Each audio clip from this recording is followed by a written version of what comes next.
Hello everybody, this is Graeme Anderson from Four Corners of the Board, and today I'm going to be looking at Silk. Now this is a game from De Vere, and I have enjoyed some of their other games. They tend to be something a bit out of the ordinary, which is what I enjoy. This one has a farming theme, but you're going to be farming silkworms to gain victory points.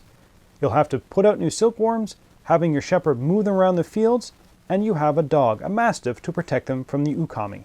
At least that's the way I think it's pronounced. Now it does have some interesting ideas, so let's get it to the table, see how it's played, then we'll come back for my final thoughts on Silk.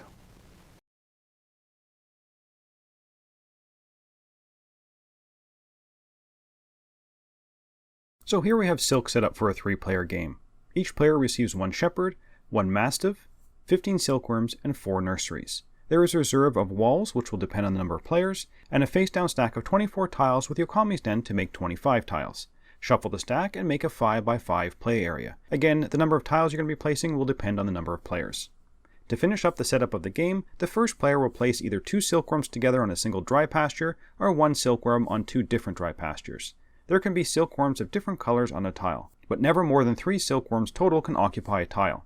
Once all the dry pastures are full, and if the players still have silkworms to place, you can start to place on normal tiles. Once all the silkworms have been placed, then the person who placed the last silkworm will be the first person to place one of the following, either 1 nursery, 1 shepherd, or 1 mastiff. It will then proceed counterclockwise until each player has placed their nursery, shepherd, and mastiff.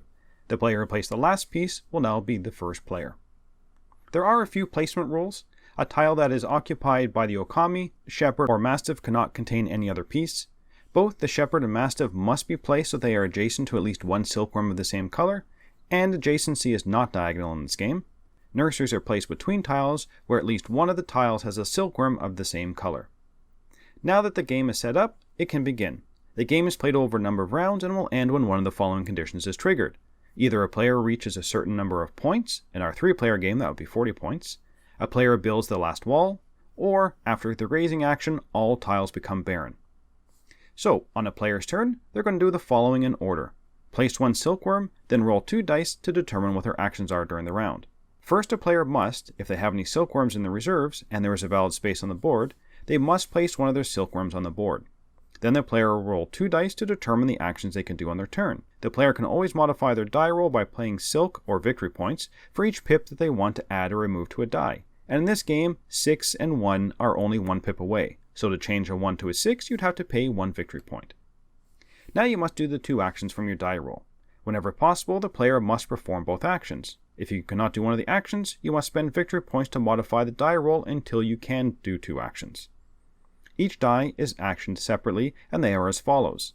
On a roll of a 1, you can place an additional silkworm onto the board. If you have no silkworms in the reserve, you can remove one from the Okami's Den and place it back into your reserves. Now, if you do place a silkworm, either now or during the initial action you must take, it must be on a space with less than 3 total silkworms, and the space must be adjacent to one of your nurseries, or on a space with at least one of your silkworms already. On a roll of 2, you can move your shepherd or mastiff 1 space. I need to explain movement and bumping now.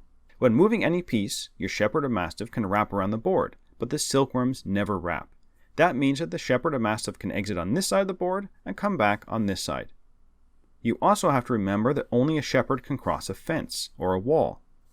When a shepherd or mastiff enters a tile that already has a piece or pieces on it, bumping will occur.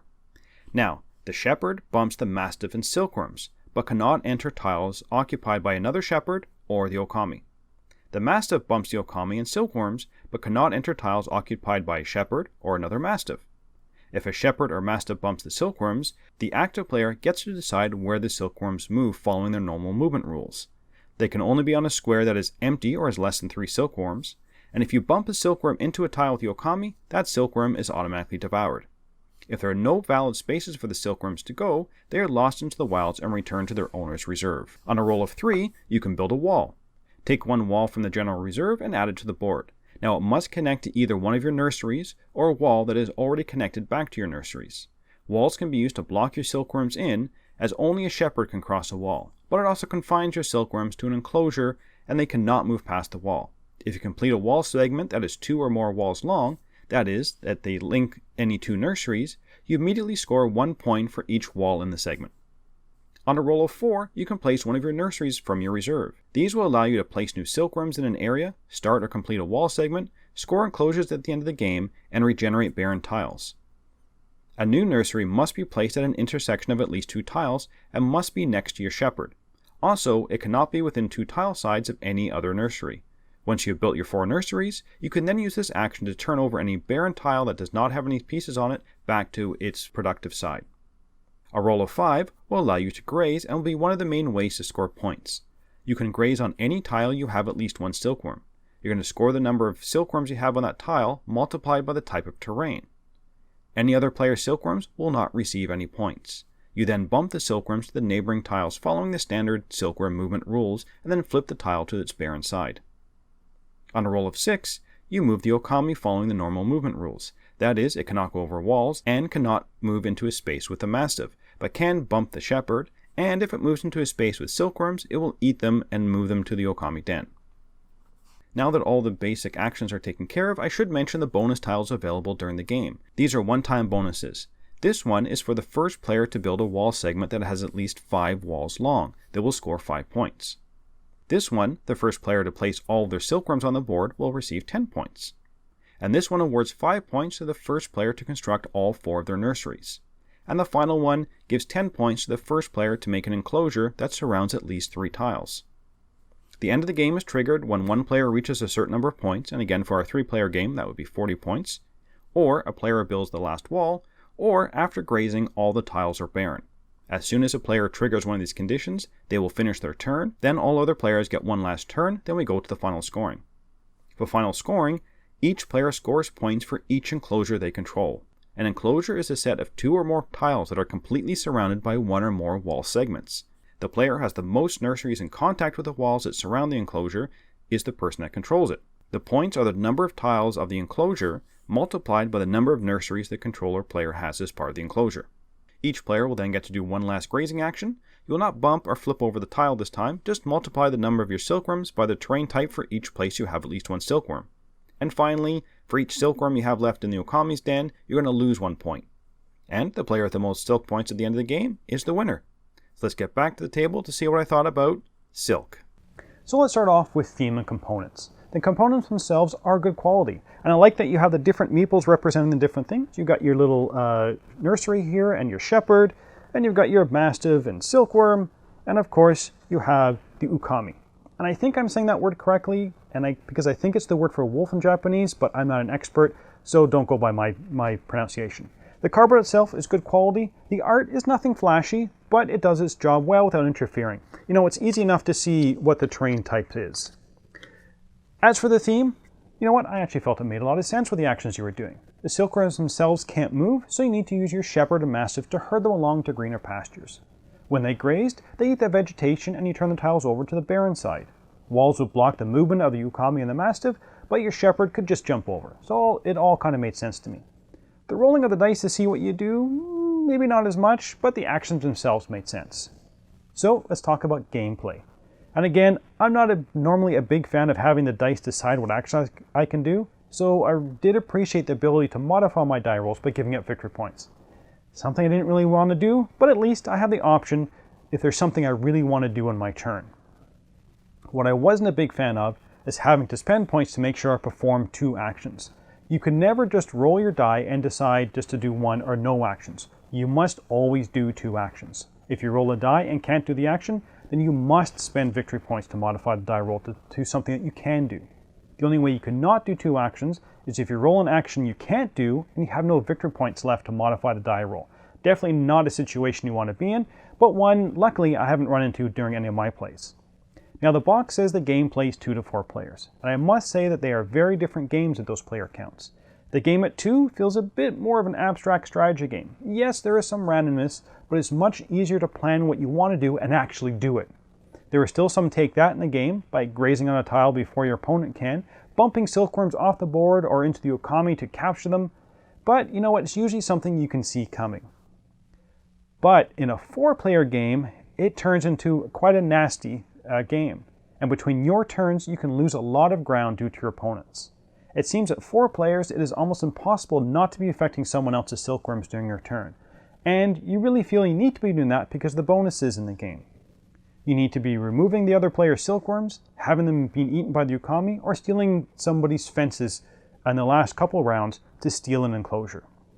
And generally, you're just disrupting the playfield. It makes the game much more chaotic with the higher player count. Now you could potentially start off your turn with no silkworms or all your silkworms on barren tiles. It's just, you just don't know.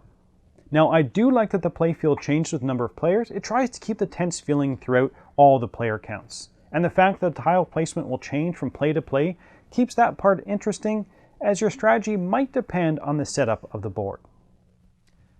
Another thing I'm not a big fan of is the bonuses. So these bonuses, their values don't change on the player count.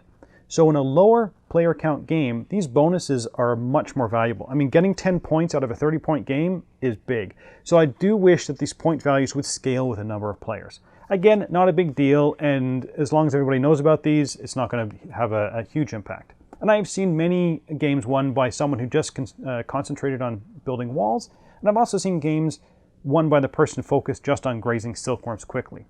And that's really what this game feels to me. You pick a strategy and try and make it pay off as soon as possible. You don't need to be doing a little bit of everything or building up your strategy. You just kind of pick something and go with it. There doesn't seem to be a progression to the game or an arc.